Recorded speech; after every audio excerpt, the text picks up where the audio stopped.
আজ রং তুলি নিয়ে বসে পড়েছি এই সিংহাসনটা রং করতে। এই সিংহাসনটা হচ্ছে আমার গোপুসোনার, কিন্তু রাত পোহালেই তো রথ, তো ইচ্ছা হলো এই সিংহাসনটা রং করি।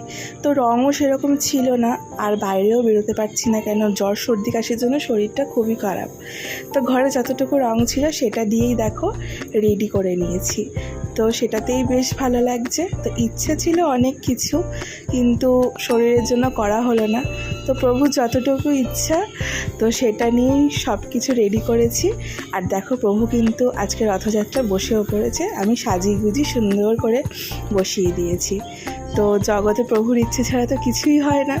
তো দেখো কেমন লাগছে আমার জগন্নাথকে, বলরাম সুভদ্রা মাকে, অবশ্যই তোমরা কিন্তু কমেন্ট করে জানাবে। আর আমি সিংহাসনটা রেডি করেছি সেটাও কেমন লাগছে অবশ্যই কিন্তু তোমরা জানিও। আর আমার চ্যানেলটাকে সাবস্ক্রাইব করতে কিন্তু একদম ভুলো না। আর যাওয়ার আগে সবাই বলো জয় জগন্নাথ।